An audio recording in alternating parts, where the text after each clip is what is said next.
अस्सलामुअलैकुम मेरी प्यारी सी यूट्यूब की फैमिली, क्या हालचाल है आप सबके। आई होप आप सब बिल्कुल ठीक होंगे। मैं भी बिल्कुल ठीक हूँ अल्हम्दुलिल्लाह से। तो आज हम बनाएंगे बहुत ही खस्ता बहुत ही मज़े की नान खटाई। बाज़ार से 100 गुना बेहतर घर में ही बहुत ही आसानी के साथ बना सकते हैं, बिना ओवन के, बिना किसी झंझट के। इतनी आसानी के साथ ये घर में ही नान खटाई बन सकती हैं और आप इन्हें बना के काफ़ी टाइम के लिए सेव भी कर सकते हैं। इतनी खस्ता बनती हैं कि ये मुंह में जाते ही घुल जाती हैं। सो फ्रेंड्स, वीडियो अच्छी लगे तो लाइक कर दीजिएगा और जो मेरे चैनल पे न्यू है जल्दी से अपने प्यारे साथों से चैनल को सब्सक्राइब कर दीजिएगा। तो नान खटाई बनाने के लिए सबसे पहले मैंने यहाँ पे 1.5 कप मैदा लिया है। कोई भी कप आप सेट कर लें चाय पीने वाला। आधा कप बेसन, इन दोनों चीज़ों को छान के ही इस्तेमाल करें। 1 कप चीनी का पाउडर, ये है मेरे पास 2 चुटकी के बराबर बेकिंग सोडा और हाफ टेबल स्पून के बराबर मेरे पास यहाँ पे है बेकिंग पाउडर। अब ये दोनों चीज़ें भी हम इसके अंदर शामिल कर देंगे।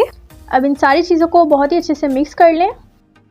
अब ये है मेरे पास 1 प्याला घी, ये मैंने आधा इसके अंदर अभी शामिल कर देना है।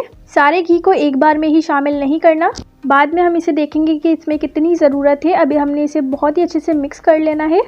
अब इसको हमने डो की तरह गूंद लेना है पानी के बगैर। तो देखिए यहाँ पे आधे प्याले से थोड़ा ज़्यादा घी लगा है और देखिए ये बॉल बन पा रही है। तो ये समझे बिल्कुल अच्छे से रेडी हो चुका है। इसकी बॉल अच्छे से बननी चाहिए। ये अगर बॉल बन रही है तो ठीक है, वरना थोड़ा सा घी और शामिल कर लें। तो देखिए यहाँ पे मेरे पास इतना घी बच गया है। नान खटाई बनाने के लिए ये बिल्कुल तैयार हो चुका है। अब हम इसे शेप दे लेंगे। पहले इसकी एक बॉल बना लें, फिर हल्का सा ऊपर से प्रेस कर दें। अब जिस ट्रे में भी आपने बनाना है, चाहे वो सिल्वर की हो या स्टील की हो, उसे हल्का सा घी से ग्रीस कर लें। तो अब सारी नान खटाई हम इसी तरीके से बना लेंगे।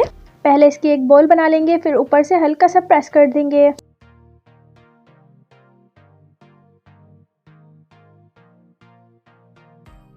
तो यहाँ पे मैंने सारे बना लिए हैं। अब मैंने यहाँ पे एक अंडे की जर्दी ली है, उसको अच्छे से फेंट लिया है। अब सबके ऊपर हल्की हल्की सी अंडे की जर्दी लगा देंगे। अब बीच में हम बादाम या पिस्ता लगा देंगे और ये अब तैयार है बेक होने के लिए। अब एक पुराने से भगोने को मैंने प्रीहीट होने के लिए रख दिया था मीडियम फ्लेम पे 15 मिनट के लिए। ये अच्छे से प्रीहीट हो चुका है और भगोने के अंदर हमने कोई भी नमक वगैरह नहीं बिछाया है, सिर्फ हमने इसके अंदर एक जाली स्टैंड रखा हुआ है। जाली स्टैंड के ऊपर हम इस ट्रे को रख देंगे। अगर आपके पास जाली स्टैंड भी ना हो तो आप कोई भी छोटा पतीला रख सकती हैं। अब इसे कवर करके मीडियम फ्लेम पे रख देंगे 15 से 20 मिनट के लिए। तो देखिए यहाँ पे 18 मिनट हो गए हैं और देखिए इसके साइड में से आप कलर देख सकते हैं। देखिए हल्का सा गोल्डन सा कलर लग रहा है।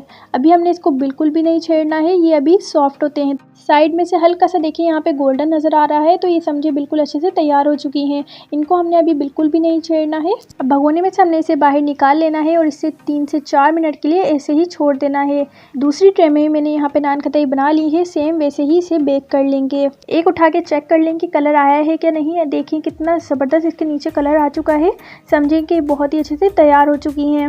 तो देखिए यहाँ पे 3 से 4 मिनट हो गए हैं। अब हमने इसे एक छन्नी के अंदर रख देना है।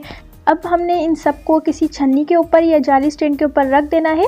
छन्नी के ऊपर या किसी जाली स्टैंड के ऊपर रखना इससे ज़रूरी है। आप देख सकते हैं कि ये कितनी ज़्यादा परफेक्ट बनी है।